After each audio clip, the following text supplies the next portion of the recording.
વડોદરા મહાનગરપાલિકાના 2025-2026 માટે 6500 કરોડના બજેટની જાહેરાત કરાતા ટેક્સ વધારાના વિરોધમાં કોંગ્રેસ સમિતિ દ્વારા પ્રેસ કોન્ફરન્સનું આયોજન કરવામાં આવ્યું। વડોદરા શહેર કોંગ્રેસ સમિતિના પ્રમુખ ઋત્વિક જોશી, વડોદરા મહાનગરપાલિકાના કોંગ્રેસ પક્ષના નેતા ચંદ્રકાંત શ્રીવાસ્તવ, શહેર પ્રવક્તા ડોક્ટર નિકુલ પટેલ, કપિલ જોશી, વિશાલ પટેલ દ્વારા પ્રેસ કોન્ફરન્સનું આયોજન કરવામાં આવ્યું હતું। વડોદરા મહાનગર સેવા સદન દ્વારા વર્ષ 2023-2024માં 4760 કરોડ અને વર્ષ 2024-2025માં 5523.67 કરોડનું અંદાજપત્ર રજૂ કરેલ હતું, પરંતુ તેમાં કેટલાક લોકોને વાયદા હજી પૂરા નથી થતા ત્યાં આ વર્ષનું મ્યુનિસિપલ કમિશનર દ્વારા આકસ્મિક અંદાજપત્ર વર્ષ 2025-26નું ₹6200 કરોડનું બજેટ બનાવવામાં આવ્યું। આકસ્મિક અંદાજપત્ર એટલે કે વડોદરા શહેર 2024-25 દરમિયાન પૂર જેવી ગંભીર પરિસ્થિતિમાંથી પસાર થવું હોય ત્યારે અને વડોદરા શહેર કોંગ્રેસ સમિતિ દ્વારા લોકોને થયેલ નુકસાનને રાહત મળે તે માટે વારંવાર ટેક્સ નાબૂદ માટે અવાજ ઉઠાવ્યો હોય તેવા પ્રજા ઉપર ટેક્સ વધારવાની સાથે અકસ્માત સર્જાયો હતો તેમ વડોદરા મહાનગર સેવા સદનના સત્તાધીશ ભાન ભૂલી પ્રજા ઉપર વધારાનો વેરો ઝીકવાની તૈયારી કરી દીધી છે। વર્ષ 2024 અને 2025માં ₹2700 ટ્રાફિકની સમસ્યાને પહોંચી વળવા પુલ બનાવવાની જાહેરાત કરી હતી, જેમાં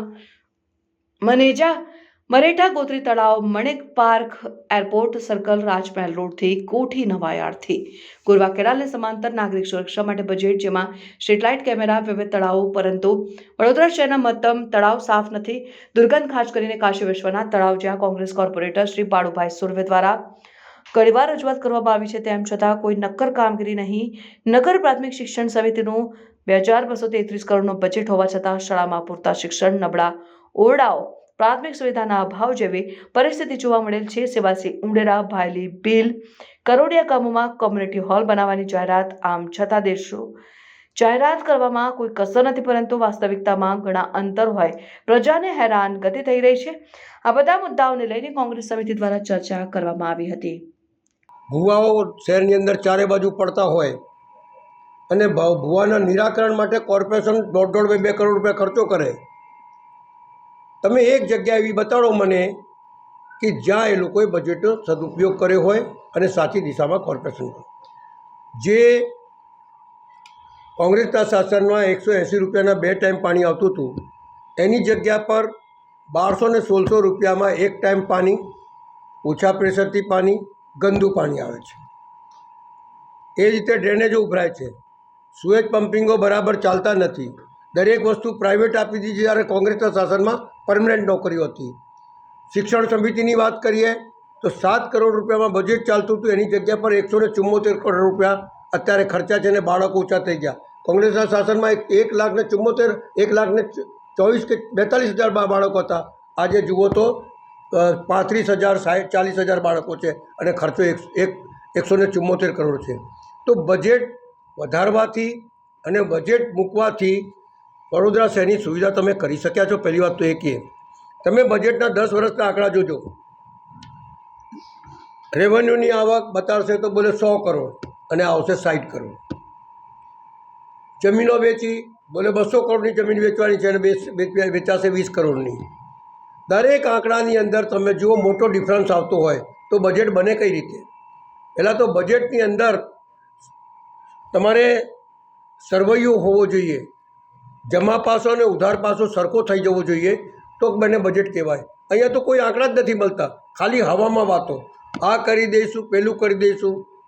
હવે તમે વિચાર કરો, બ્રિજ બનાવો તો એમાં તિરાડ પડી જાય, ઝૂલતા પુલ બનાવો તો ઝૂલે નહીં, એ પાછું લઈ લેશે। તો ચૂંટણી આવે છે ને એટલે પહેલાં મૂકવાનું, કમિશનર થ્રુ મુકાવવાનું અને પછી સ્ટેન્ડિંગ કમિટીમાં પાછું લઈ લેવાનું।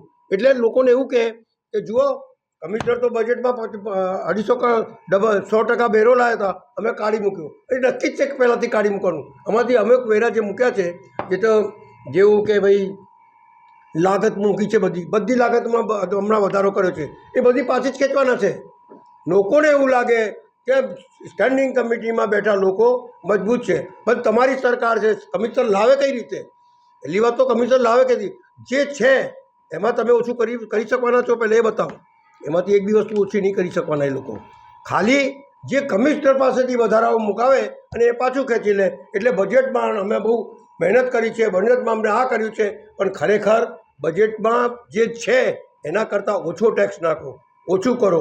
100 રૂપિયા લારીનો દંડ હતો એના 2500 થઈ ગયા. ગાયો પકડાય તો અમારા ટાઈમમાં ગાય માતા કરતા હતા.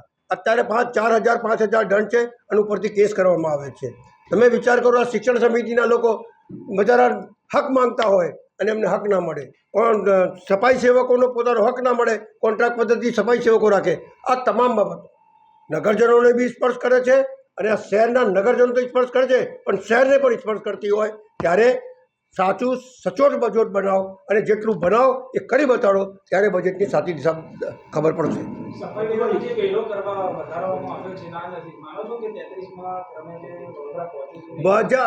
વધાર્યો જ નથી ભાઈ. આ અત્યારે બતાડવા માટે વધારો અને સ્ટેન્ડિંગ કમિટીમાં પાછું લઈ લે, એટલે પછી કહે કે હવે સ્ટેન્ડિંગમાં હતા એટલે પાછું કરી દીધું. પણ કમિશનર વધારે કઈ રીતે? જ્યારે આપણી સત્તા હોય તો કમિશનર વધારો લઈને આવે કઈ રીતે એ બતાડો ને પહેલાં. બજેટ બહાર પાડ્યું છે અને વિરોધ પક્ષમાં કોંગ્રેસ થઈને પ્રજાના પ્રશ્નોને વાંચા આપવા આંદોલન બી કર્યા છે, ઘણા વિરોધ બી કર્યા. એક બી બજેટમાં કોંગ્રેસે વિરોધ નહીં કર્યો એવો દાખલો છે તમારી પાસે? બધા જ બજેટોમાં અમે અત્યારે એ ઈચ્છીએ છીએ કે આ શહેરની અંદર 3 વખત પૂર આવ્યું. છેલ્લું જે પૂર આવ્યું એની અંદર માણસો એક માળ પર બેસી રહ્યા, લાઇટો કપાઈ ગઈ, નાના બાળકોને દૂધ નહીં મળ્યું, સિનિયર સિટીઝનોને દવા નહીં મળી, ગર્ભવતી મહિલા દવાખાને નહીં જઈ શકી, સારા વ્યક્તિઓ રસ્તા પર ભીખ માંગતા, ખાવા માટે ભીખ માંગતા હતા. એવું દુર્દશા કરી આ શહેરની. અમે ઈચ્છીએ કે બજેટમાં જે કંઈ કરવું હોય કરો, પણ સૌથી પહેલાં આ વિશ્વામિત્રીની અંદર જે એન્ક્રોચમેન્ટ છે, ઝોન ચેન્જ કરીને તમે નાખ્યા છે એને તોડો. વિશ્વામિત્રીમાંથી પાણી નીકળે. આઉટસાઇડ ઉપર જે રૂપારેલ કાંસ, ભૂકી કાંસ, મસીહા કાંસ છે એને પહોળી કરો. એની અંદર એન્ક્રોચમેન્ટ એને હટાવો. આ વરસાદી ગટરો જે બનાવી છે એની અંદર જે ડ્રેનેજનું પાણી વહે છે એ ડ્રેનેજનું પાણી બંધ કરો. ડ્રેનેજનું પાણી ડ્રેનેજમાં જાય. આ વડોદરા શહેરને શુદ્ધ હવા મળે. આ વડોદરા શહેરને મચ્છરની ઉત્પત્તિને ઉપદ્રવ ન થાય અને લોકો પાણીમાં હેરાન ના થાય પૂરની અંદર. અને વરસાદમાં ગમે તેટલું વરસાદ પડે, જે સર સયાજીરાવ ગાયકવાડે વડોદરા બનાવ્યું એવું વડોદરા બનાવી દો. અમને કોઈ વધારે જોઈતું નથી. લોકોના 5,000 કરોડનું નુકસાન થયું છે. 4 કલાક તક મિટિંગ ચાલી અને ફરી તમે ટેન્ડર કેન્સલ કરી દીધું. 100 દિવસમાં કામ કરવાની વાત હતી પણ એ ટેન્ડર જ કેન્સલ કરી દીધું. એમની હુસાતુસીની અંદર વડોદરા શહેરના નગરજનો હેરાન થાય છે. એ હેરાન ના થાય એ પ્રમાણેનું કામ કરો એ અમે ઈચ્છીએ છીએ. ગેમ બનાવ્યા એ સરકારે લઈ લીધા. મોટા ગેમોની વાત કરી રહ્યા છે, પણ એને સાચવવા માટે તમારી પાસે માણસો છે? મોટી મશીનરીઓ ખરીદે જેને ચલાવનાર કોણ છે? હમણાં ઈ રિક્ષાની વાત કરી છે, એના પહેલાં લીધી એ બી બેકાર ગઈ, એક ખૂણામાં પડેલી છે. સાયકલો લીધી એ ખૂણામાં પડી છે. સાયકલ ટ્રેક બનાવ્યું, એક દિવસ સાયકલ ચાલી નહીં ને 125 કરોડ રૂપિયાનો ખર્ચો થઈ ગયો. આ તમામ બાબતો નગરજનોને સ્પર્શતી તમામ બાબતોની અંદર આ ફેલ ગયા છે. સંઘાઈ બનાવવામાં ફેલ ગયા છે અને સ્માર્ટ સિટી બનાવવામાં જ ફેલ ગયા છે. માટે આ બજેટ અમે જાણીએ છીએ ત્યાં સુધી અવાસ્તવિક બજેટ છે, જે શહેરના નગરજનોને ફાયદાકારક નથી. એટલા માટે નગરજનોએ બી જાગવાની જરૂર છે, નગરજનોએ બી હિસાબ માંગવાની જરૂર છે. કોંગ્રેસ પાર્ટી તો દર વખતે દરખાસ્તો મૂકે, હિસાબ માંગે, પણ હિસાબ આપવા માટે કોઈ તૈયાર નથી. મેજોરિટી છે, તાકાત છે, એટલે પોલ એન્ડ વોટમાં પાસ કરાઈ જાય છે. પોલ એન્ડ મેજોરિટી હોવાથી પોલ એન્ડ વોટમાં પાસ કરવાથી શહેર સુધરવાનું નથી. જ્યાં સુધી તમે નક્કર પગલાં નહીં લો અને સાચો બજેટ તમે લોકો સમક્ષ નહીં મૂકો ત્યાં સુધી આ શહેરમાં કોઈ પણ વસ્તુ સારી રીતે થવાની નથી, એવું સ્પષ્ટ મારું માનવું છે. કોર્પોરેશનમાં જ્યારે સભા હોય ત્યારે હંમેશા અમારા વિપક્ષના સાથે 7 કાઉન્સિલરો પ્રજાના પ્રશ્નોને વાચા આપવાનું કામ કરે છે, પરંતુ મેજોરિટીના જોરે આ લોકો અવાજ દબાવવાનો પ્રયત્ન કરતા હોય છે. પણ આજે બજેટની તમે વાત છે એમાં એટલી ગુજરાતીમાં જે કહેવત છે કે ટકે શેર ભાજી ને ટકે શેર ખાજા, અંધેર નગરી ને ગંડુડે રાજા. આજે જે કરોડો રૂપિયાના કામો હજુ પણ થયા નથી, જે ગત વર્ષના બજેટમાં મંજૂર કરેલા છે એ તો પેન્ડિંગ છે. અને આ જે બીજા ઓન પેપર કરોડો રૂપિયાનો ભ્રષ્ટાચાર કરવા માટે આ કામો લઈ આવ્યા છે.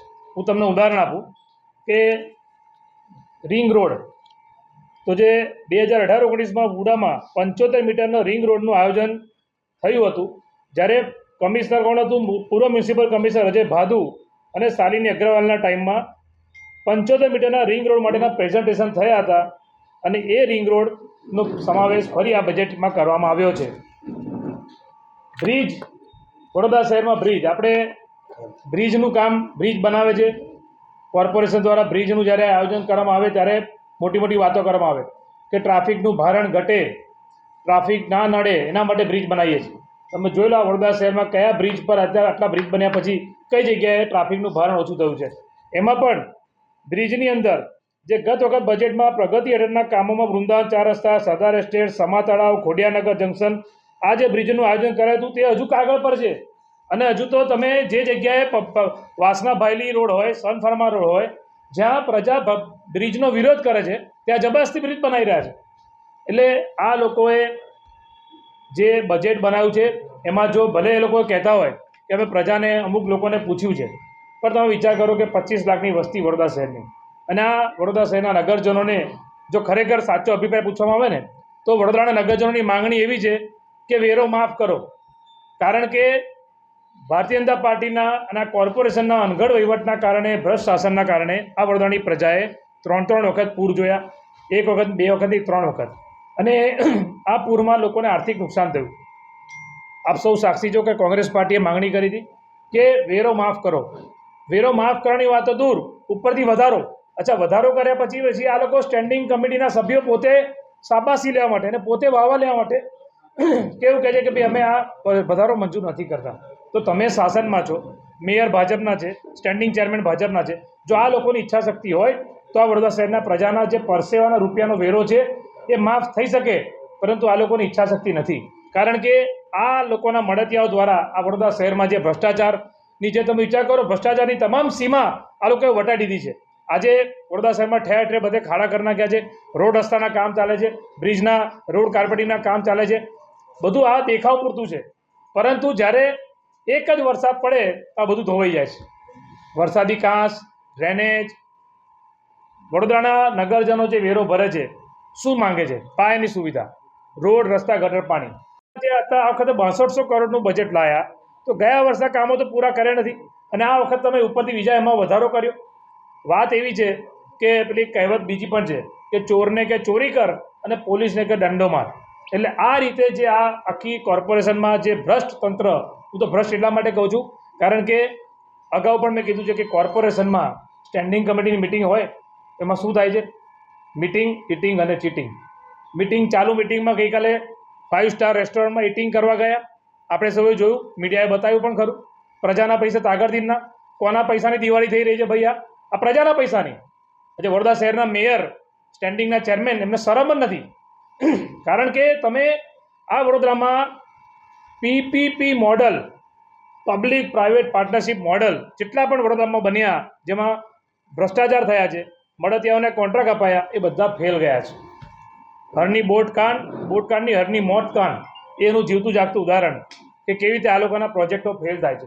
એટલે આ બધું ઓન પેપર જે બતાવે છે આ લોકો, પણ એ બધું અમલ થતો નથી. બજેટમાં વડોદરામાં પ્રજાલક્ષી બજેટ નથી. અને વડોદરા ભાજપના જે નેતાઓ બેઠા છે, કોર્પોરેશનમાં જે સત્તામાં બેઠા છે, એમને ખબર છે કે પ્રજામાં રોષ છે. જો પ્રજાને તમે રોષની લાગણી ના બની હોય તો એ લોકોએ એવો પ્રયત્ન કર્યો કે ભાઈ કમિશનને કહો કે તમે આ વધારો લાવો ને અમે કહીશું કે ભાઈ આ મંજૂર નહીં કરીએ. જેવું અમારા વિપક્ષ નેતા ભથ્થુભાઈ તમને કીધું કે આ લોકોનું આખું આ એક નાટક છે. બધું વડોદરાની પ્રજાને ખબર છે. ખરેખર પ્રજાની ચિંતા હોય શહેરના મેયરને, સ્ટેન્ડિંગ ચેરમેનને, તો તમે વેરો માફ કરો. તમારી પાસે સત્તા તમારી છે, બોર્ડ તમારું છે, તમારે સરકાર ઉપર ગુજરાતમાં તમારી છે. એક તો કોર્પોરેશનમાં તમારે બજેટ પાસ કરવાનું, અને જ્યારે કામોની વાત આવે તો રાજ્યના મુખ્યમંત્રી આવે, રાજ્યના ગૃહમંત્રી આવે અને ગુજરાત સરકાર પાસેથી પૈસા માંગવામાં આવે છે. 140 કરોડનું દેવું પણ એક બાજુ બતાવે છે, અને તમે કરોડોનો બોજો પણ નાખી રહ્યા છો. તો પ્રજાના રૂપિયાનો વેડફાટ થઈ રહ્યો છે. જે વેરો પરસેવાના રૂપિયાથી લોકો મહેનત કરીને કમાઈને વેરો ભરે છે, અને એ વેરાના તમે વેડફાટ કરી રહ્યા છો. રોડ રસ્તાના, બ્રિજના, આ બધાના કામે જે વેડફાટ થઈ રહ્યો છે એ બધી પ્રજા જોઈ રહી છે. કોંગ્રેસ પક્ષ તરીકે અમે તો પ્રજામાં જાગૃતતા પણ લાવીશું, અને આવા જે તગલખી બજેટો, કારણ કે મેં કીધું ને કે અંધેર નગરીને પોતાને ગંડુડે રાજા, કે એ લોકો જે એવું સમજે છે કે અમે સત્તાના નશામાં બધું જ અમે પાસ કરાવી દઈશું ને બધું અમે કરીશું. અમે એમને પ્રજામાં જઈને જાગૃતતા લાવીશું. આવનારા દિવસમાં આ મુદ્દા પર આ જે બજેટ હોય કે વડોદરામાં જે પ્રજા સાથે અન્યાય થઈ રહ્યો છે આ મુદ્દા પર વડોદરા ન્યાય યાત્રા શરૂ થઈ રહી છે. વડોદરા શહેરના મેયરના વોર્ડથી અમે આ ન્યાય યાત્રાની શરૂઆત કરીશું. સ્ટેન્ડિંગના ચેરમેનના વોર્ડમાં પણ જઈને બતાવીશું, કારણ કે મેયર અને સ્ટેન્ડિંગ ચેરમેન બંને ફેલ છે. એ લોકો પોતાનો વોર્ડ, પોતાનો વિસ્તાર નથી સાચવી શકતા. વડોદરા શહેરને શું સાચવવાના? તમે જોઈ લો મેયરના વોર્ડમાં કેટલી ગંદકી છે. આજે ડોર ટુ ડોરના નામે તમે ઉપરથી સફાઈ વેરો પ્રજા પર ઝીકી રહ્યા છો. આ લોકો ડોર ટુ ડોરમાં કલેક્શનના નામે તમારે સુવિધા વધારવાની હોય કે ઘરે ઘરે લોકો જઈને કચરાનું કલેક્શન થાય, એની જગ્યાએ તમે એનો વધારાનો બોજો સફાઈ વેરો વધારો લઈને એ પણ પ્રજા પર બોજ ઝીકી રહ્યા છો.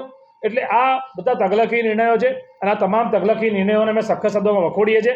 આમ જોવા જઈએ તો આ લોકોનું બજેટ જે છે એ પ્રજા વિરોધી બજેટ છે એવું મારું માનવું છે.